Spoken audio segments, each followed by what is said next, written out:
The first time I saw the surveyors, I thought they were lost.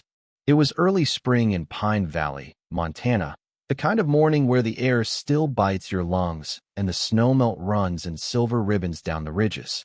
My land stretched nearly 400 acres, most of it wild, pines thick as soldiers, a rocky ridge to the west, and down in the hollow, the dam I'd built with my father 40 years ago. It wasn't a big government project, just a private earthen dam that held back enough water to form a lake the locals called Mason's Pond. Folks came to fish sometimes, but mostly it was just mine. Peace, solitude, and a reminder of my father's hands shaping the earth when I was a boy. That morning I was chopping firewood when I heard the beeping of a truck backing up. Down by the edge of the dirt road, two men in neon vests were hammering stakes into the soil. A white SUV with the logo of some development company idled beside them. "Can I help you, fellas?" I called out, leaning my axe against the chopping block. One of them, tall, wearing wraparound sunglasses, glanced up. "Morning, sir. Just staking the property lines." I walked down the slope, boots crunching on gravel. "Property lines? You're about 2 miles inside my land." The man checked his clipboard like I was mistaken. "This parcel is scheduled for development. HOA contract, 35 units. Looks like he tapped the map, standing in lot 12. For a second I thought it was some kind of prank. But the SUV door opened, and a woman in a blazer stepped out. She had that rehearsed smile, corporate, cold. "Mr. Mason? I assume that's you. We sent notices weeks ago. Certified mail." "I don't know what in God's name you're talking about," I said, heat rising in my chest. "This is my land. Been in my family since the 50s. My father built that dam with his own 2 hands. You think I wouldn't notice if I'd sold it?" Her smile didn't flinch. "Eminent domain, Mr. Mason. The Pine Valley Homeowners Association secured rights through county channels. The paperwork is solid. I'm sure this is a shock, but the development is moving forward." The words hit like a hammer. Eminent domain. County channels. My land. I must have stood there, jaw tight, fists balled, staring at the stakes in the earth like they were spears in my ribs. Finally, I forced out, "Get off my property." Now, the woman didn't argue. She just nodded, motioned to her men, and they packed up. But the look in her eyes told me everything. They weren't going away. By the end of that week, the machines rolled in. Bulldozers, cement trucks, trailers. It felt like an invasion. They didn't even hesitate. They cut into my forest, cleared the trees, and started pouring foundations. I went to the county office, paperwork in hand, deed, tax records, survey maps my grandfather had drawn by hand. The clerk, a young guy with a mustache too thin for his face, just kept shrugging. "It's out of my hands, Mr. Mason. HOA filed everything proper. Judge signed it. If you want a contest, hire a lawyer." A lawyer. As if I had the money to fight a whole development company. I drove home that night with rage simmering in my veins. The headlights carved through the mist rising off the dam, and for the first time in years, I pulled over to look at it. The water shimmered black, silent, patient. That dam had held back millions of gallons for decades. Solid. Dependable. I felt my father's voice in my head. "The land is yours only as long as you can defend it, son." But how the hell was I supposed to defend it from an HOA with lawyers and judges in their pockets? Weeks turned into months, and the houses started rising. 35 of them, all identical, cookie-cutter boxes with fake shutters and vinyl siding. They carved roads through my hills, paved over the wild meadows where I used to hunt elk. Every nail they hammered felt like one driven into me. Neighbors started showing up. Minivans, SUVs, kids riding bikes. And with them came the HOA board, clipboards, rules, bylaws. They even had the gall to send me a letter warning me about the unsightly condition of my barn, as if I was just another homeowner under their thumb. One evening, I was fixing the fence line when a young dad from one of the new houses wandered over. He wore khakis and a polo shirt, sipping from a travel mug. "Hey there," he said cheerfully. "You must be the original owner. Beautiful place you've got here. We're real excited about the community." I wiped sweat from my brow. "Community? You mean the one built on stolen land?" His smile faltered. I don't know about that. HOA said everything was above board." I stared at him, long enough that he shifted uncomfortably. "Enjoy your house," I muttered, turning back to the fence. But inside, something snapped. They weren't just trespassers anymore. They were settlers, colonizers. And I was the old man left watching the world I knew vanish beneath vinyl siding and HOA newsletters. Late one night, I sat on my porch with a bottle of bourbon. The dam was visible in the moonlight, a silver line holding back the dark water. I thought about my father again, about how proud he'd been the day we finished it. He'd stood there, hands on his hips, and said, "This is ours, boy. As long as the dam holds, so does our land." But now, the land wasn't mine anymore. Not according to the papers. Not according to the judge. I took a long swallow, staring at the water. And that's when the thought first entered my mind, sharp and dangerous as broken glass. What if the dam didn't hold? I pushed the thought away at first, but it came back, night after night, louder each time. 35 houses built on floodplain, never once considering what was uphill from them. Never once thinking about the wall of water waiting, patient, silent. They thought the land was theirs now. But the land had a memory. And so did I. One morning, I walked the length of the dam, boots crunching on gravel. My hands brushed the rough concrete spillway, weathered by years of Montana winters. It wouldn't take much. A breach here, a pull of the sluice gate there. All that water, finally free. I stood there for a long time, staring at the houses below. Kids' bicycles scattered on driveways. Sprinklers hissing over brand-new lawns. A golden retriever barking at the fence. It should have made me hesitate. But all I felt was the burn of betrayal, the deep, gnawing injustice that no court would fix. And for the first time, I whispered it aloud, just to myself, just to the dam. They built on my land, so I'll take it back. The water lapped gently against the wall, like it understood. The next weeks were a blur of restless nights and gnawing thoughts. I'd wake at 2 in the morning, sit on the porch, and stare down at the neat rows of houses glowing faint under their porch lights. They looked so smug, so permanent, like they'd already erased me from the land. I started walking the dam more often. At first, just to think. But then it became something more, an inspection. I checked the gates, the old wooden sluice beams, the earthen walls. My father had built it strong, stronger than most men would have dared, but everything had a weakness. And I was beginning to know every crack, every soft spot. One afternoon, I brought down a wrench, just to see. The sluice wheel groaned when I put weight on it, rust screaming from years of disuse. I twisted it half a turn, then another. A shiver ran through me when I heard the water rush harder against the spillway, just a fraction looser than before. The thought terrified me and thrilled me. I didn't open it fully. Not yet. But I knew now it was possible. Meanwhile, the HOA made it their mission to remind me I didn't belong.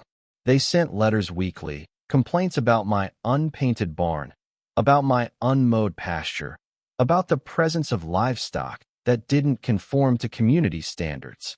One Saturday, 3 of them marched up my drive in khakis and clipboards. The leader was a squat man with a gut straining against his polo. He had the kind of voice that carried like he was used to barking orders at employees. "Mr. Mason," he said, not even offering his hand. "We need to talk about the barn. The HOA has voted unanimously that it's a nuisance structure. You'll need to tear it down." I stared at him, the silence stretching until I could see sweat bead at his temple. "That barn's older than your whole neighborhood," I said finally.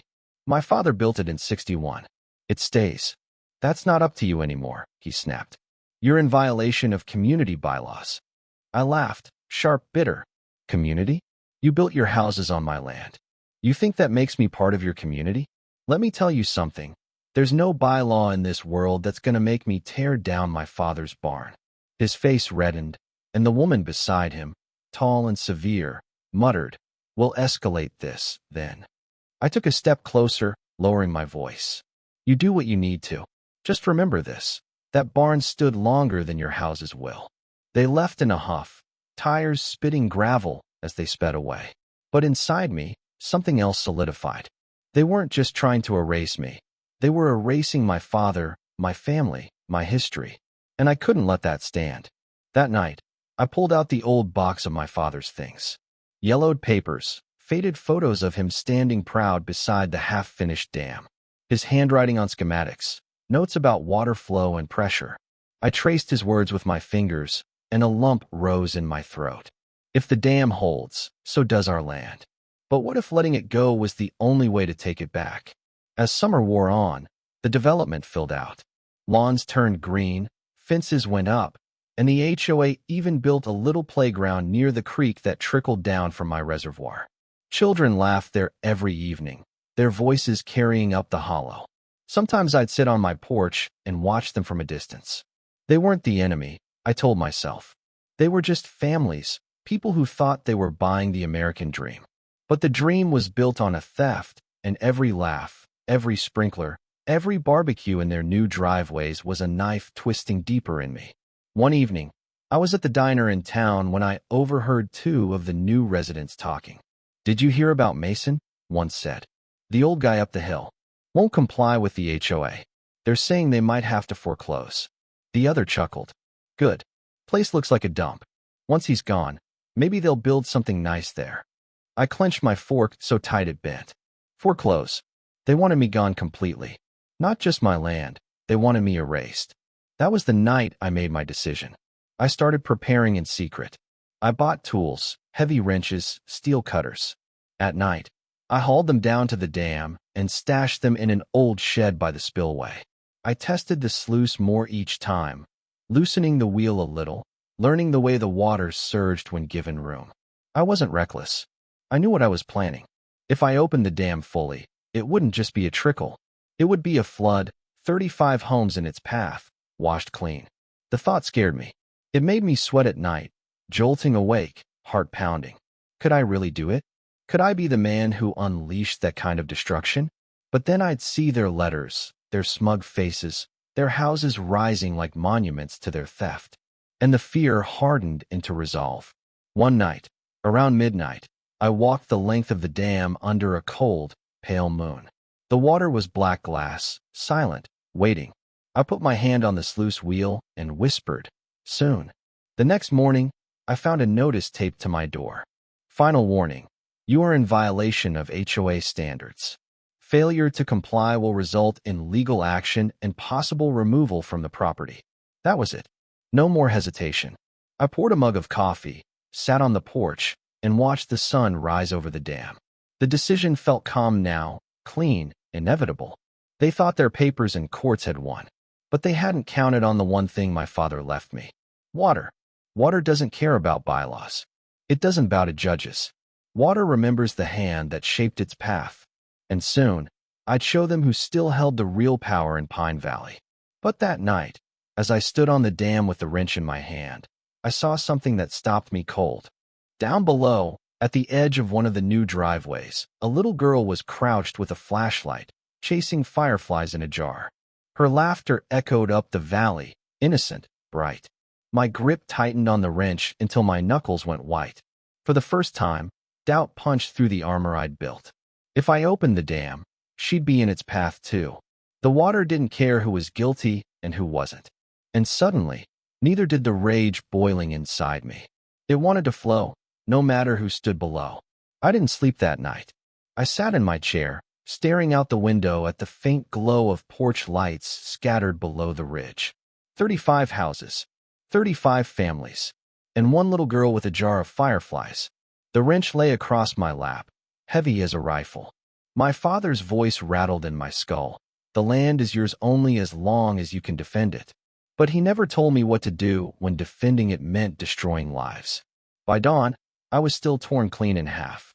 Half of me wanted to let the water go, wash them all away, erase the HOA like chalk in the rain.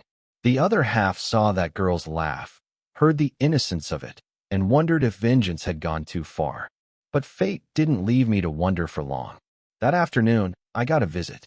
The same HOA woman from the first day, polished, cold, blazer too perfect for the dust of Montana, pulled into my drive with a clipboard in hand.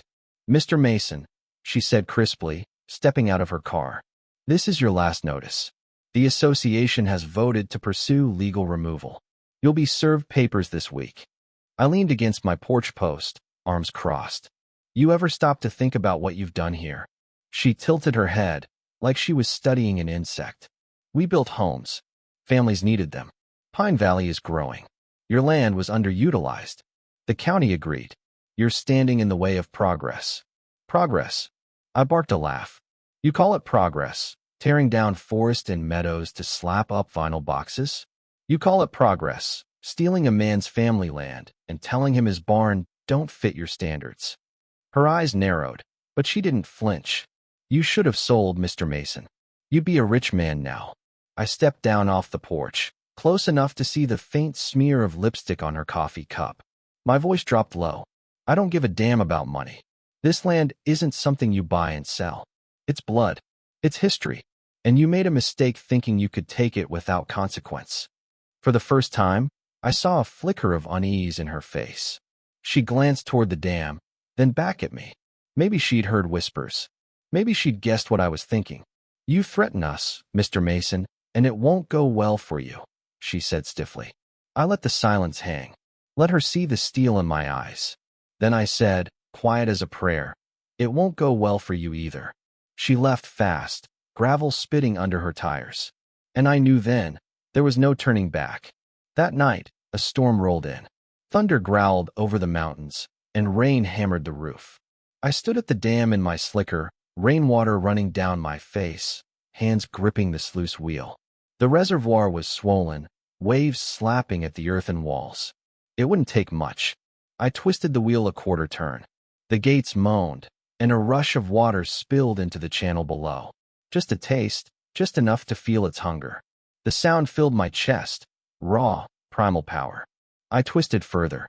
Another gush, louder, fiercer. My heart pounded with it, like the dam, and I shared the same pulse. The storm raged, lightning splitting the sky. And in that electric light, I saw the rows of houses below, glowing faint and fragile against the black valley.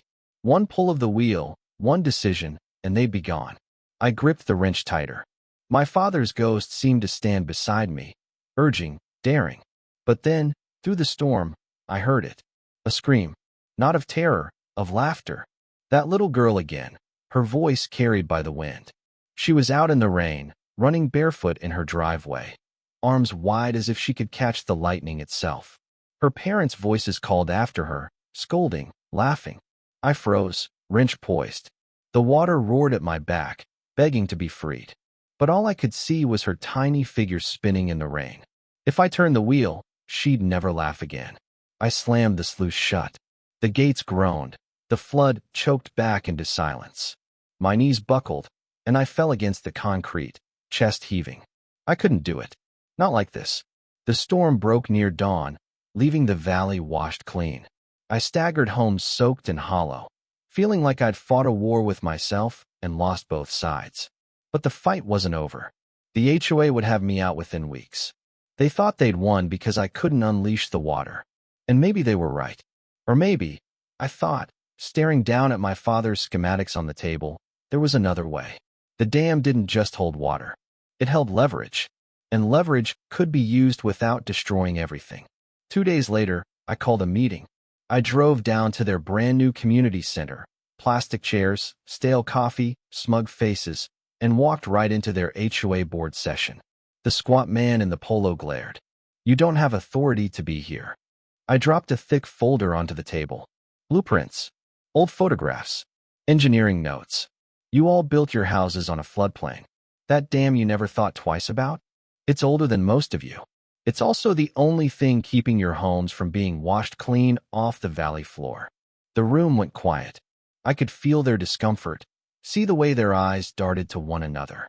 I hold the keys, I said, voice steady. Literally. The sluice gates, the maintenance, the inspections, it's all mine. And right now, it's in need of repairs. Expensive ones. Ones I could choose not to make. The woman in the blazer sat straighter, her mask cracking. Are you threatening us? No, I said calmly. I'm telling you the truth. You took my land. You stripped my rights. You tried to erase me. But here's the thing.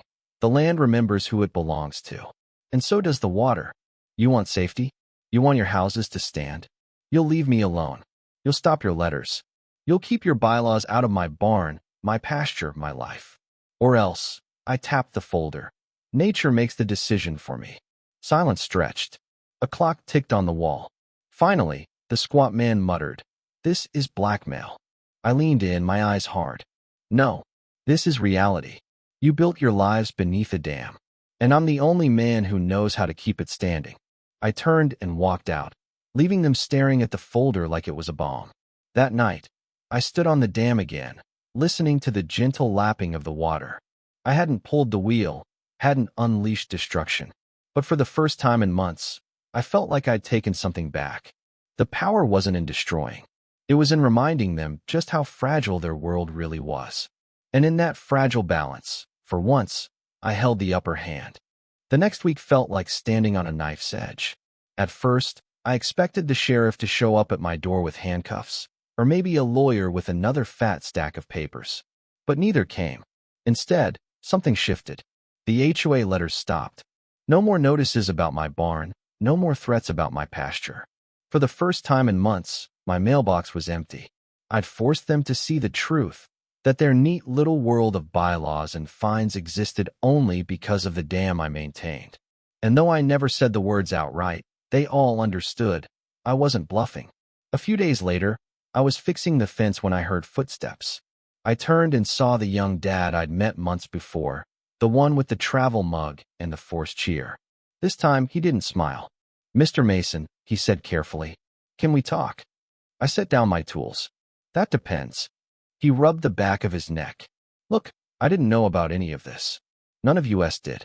We just bought houses. We didn't know we were building under, you know." He glanced up at the dam looming behind me, the weight of it visible in his eyes. "You knew enough," I said. "You knew this land wasn't yours to begin with. But you didn't care." He shifted uncomfortably. "We've got kids. Families. We can't just—" He stopped, swallowed. "We're sorry. About the letters, the harassment. The board's rethinking things. People are scared, Mason. They know now what you could do." I stared at him for a long moment. "Scared's a good place to start. Maybe now you'll respect what you took." He nodded slowly, then turned to go. At the edge of my property, he looked back. "For what it's worth, my little girl thinks your pond is the prettiest thing she's ever seen." That gave me pause. For the first time, I wondered if maybe the dam didn't just belong to me anymore. Maybe it belonged to everyone who lived in its shadow. Weeks passed. The tension eased. I still kept my distance from their vinyl palaces, but I noticed the changes. The playground stayed busy, but the laughter had a new edge, lighter, not so oblivious. The HOA board kept to themselves, their clipboards tucked away. And sometimes, I'd see that little girl down by the creek, chasing frogs or tossing stones. She'd wave at me if she caught my eye, her grin bright as the sun. I never waved back, but I felt something loosen in me each time. Then, late in the summer, I got a letter. Not from the HOA this time, but from the young dad. A handwritten note, awkward and earnest. "Mr. Mason, we know this land means more to you than it ever could to us. We don't want to fight anymore. A few of us are starting a committee, not the HOA, just neighbors, to help maintain the dam. We'd like to learn from you, if you're willing. Not because we have to, but because we should. Please consider it." I read it 3 times, unsure how to feel. Part of me wanted to laugh. After everything, now they wanted to help? Another part of me, deeper, older, felt something closer to relief. Because the truth was, I couldn't guard the dam forever. One day, it would need more than I could give. And maybe, just maybe, teaching them would keep the memory of my father's work alive longer than I could on my own. I didn't write back. But the next week, when I saw the dad and his daughter walking by the reservoir, I called out, "You know how to use a shovel?" I asked him. He blinked. Yeah, sure." "Good. Bring it tomorrow. We'll start with the spillway." The look on his face, half shock, half gratitude, was worth more than any victory I'd imagined. By fall, things were different. Not perfect, but different. A few neighbors came up on weekends, learning how to clear debris, patch cracks, check pressure points. I barked orders, corrected mistakes, grumbled like an old drill sergeant. But beneath it all, I felt something I hadn't in a long time: connection. The dam wasn't just a wall of earth and stone anymore. It was a bridge, The HOA still existed, sure, but they didn't bother me again. Maybe they were scared, maybe they were smart, maybe both. Either way, my barn still stood, my pasture still ran wild, and my father's land was still mine, at least in the ways that mattered most. One crisp October evening, I sat on the dam with a thermos of coffee. The reservoir reflected the orange sky, smooth as glass. Below, the houses glowed in the twilight, kids' voices drifting up like music. I thought about that night in the storm, when I almost turned the wheel. About how close I'd come to unleashing something I could never take back. The truth settled in my bones like the cooling air. I didn't need to destroy to win. The power wasn't in the flood, it was in the choice. I sipped my coffee, watching the water shimmer. "This is ours, boy," my father's voice echoed in memory.